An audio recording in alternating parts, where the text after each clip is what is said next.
Chapter 8, Ashoka, the Emperor who gave up war.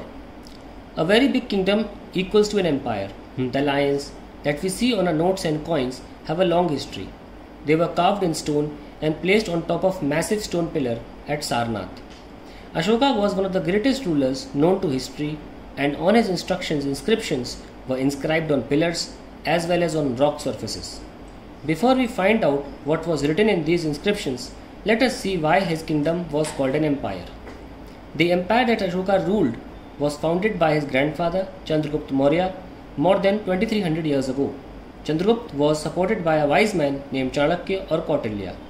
Many of Chanakya's ideas were written down in a book called the Arthashastra. Dynasty.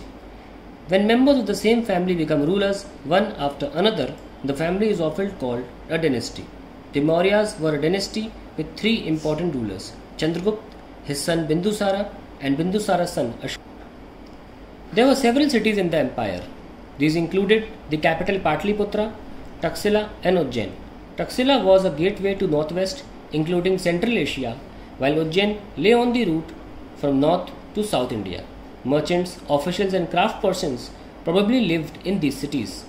In other areas, there were villages of farmers and herders.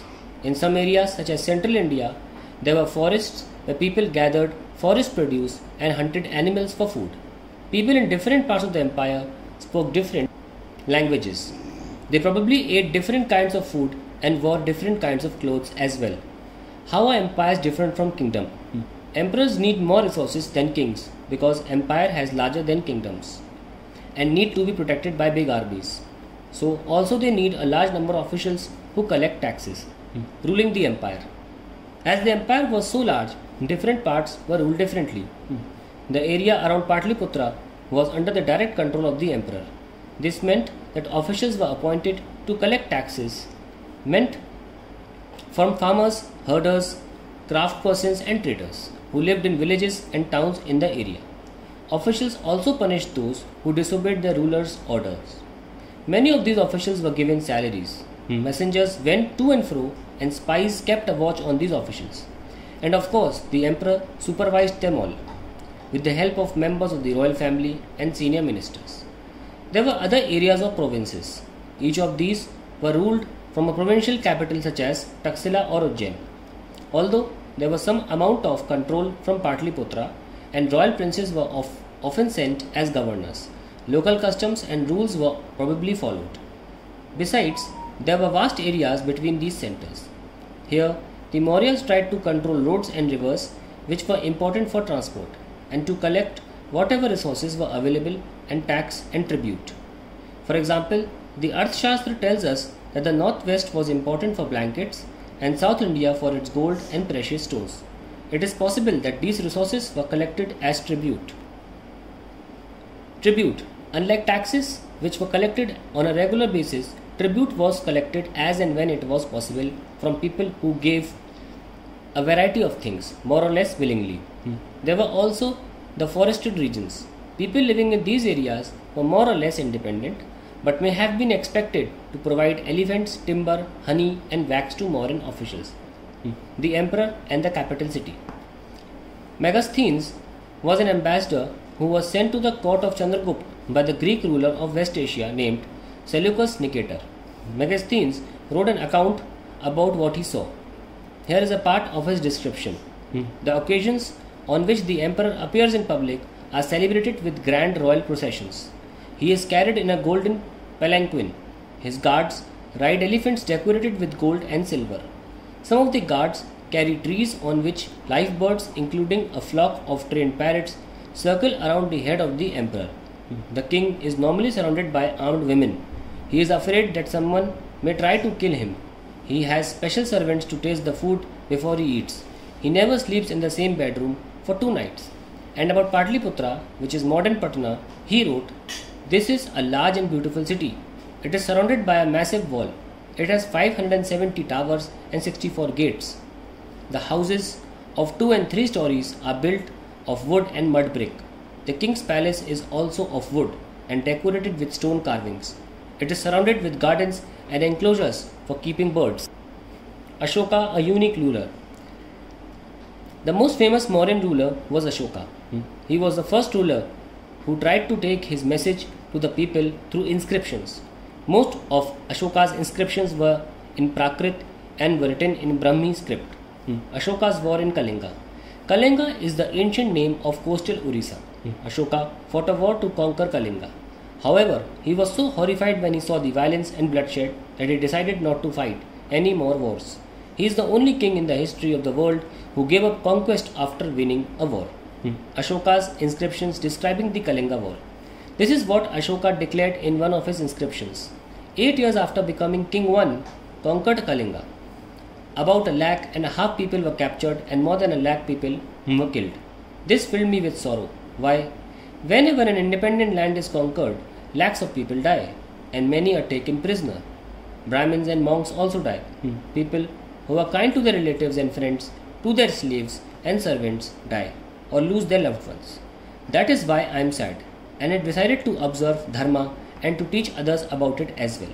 I believe that winning people over through Dharma is much better than conquering them through force.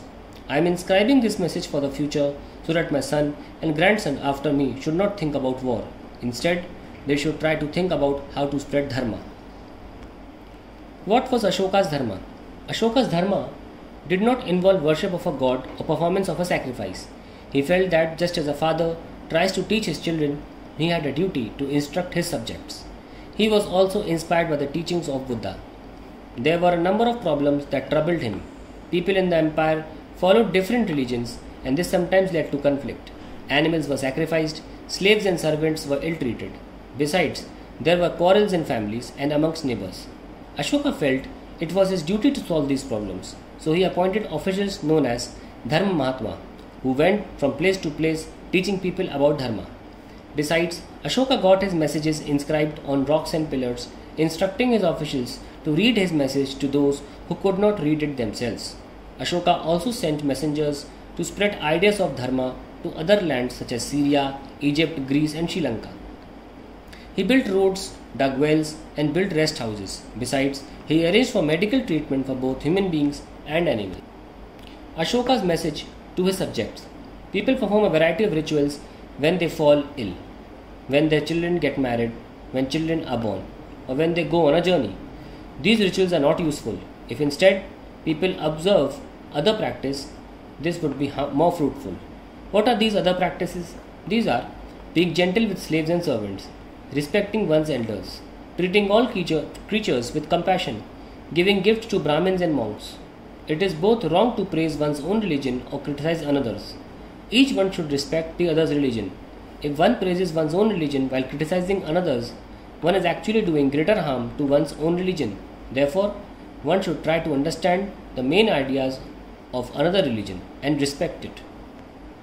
Pandit Jawaharlal Nehru, the first Prime Minister of India, wrote, "His edicts, instructions still speak to us in a language we can understand and we can still learn much from them." Looking ahead, the Mauryan Empire collapsed about 2200 years ago. In its place rose several new kingdoms. In the northwest and in parts of North India, kings known as Indo-Greeks ruled for about 100 years. They were followed by a Central Asian people known as Shakas, who set up kingdoms in the northwest, north and western India. Some of these kingdoms lasted for about 500 years, till the Shakas were defeated by the Gupta kings. The Shakas in turn were followed by the Kushnas. You will learn more about the Kushnas in chapter 10. In the north and in parts of central India, a general of the Mauryas named Pushyamitra Shunga set up a kingdom. The Shungas were followed by another dynasty known as the Kanvas and by rulers from the other families till the establishment of the Gupta Empire about 1700 years ago. The Shakas, who ruled over parts of western India, fought several battles with the Swatanas, who ruled over the western and parts of the central India. The Satavahana kingdom, which was established about 2100 years ago, lasted for about 400 years. Around 1700 years ago, a new ruling family known as the Vakatakas became powerful in central and western India. In the south India, the Cholas, Cheras and the Pandyas ruled between 2200 and 1800 years ago. And about 1500 years ago, there were two large kingdoms, those of the Pallavas, and the Chalukyas. There were several other kingdoms and kings as well. We know about them from their coins and inscriptions as well as from books. There were other changes that were taking place in which ordinary men and women played a major role. These included the spread of the agriculture and the growth of new towns, craft production, and trade. Traders explored land routes within the subcontinent and outside, and sea routes to West Asia. East Africa and Southeast Asia were also opened up, and many new buildings were built, including the earliest temples and stupas. Books were written, and scientific discoveries were made. These developments took place simultaneously, that is, at the same time, keeping this in mind as you read the rest of the book.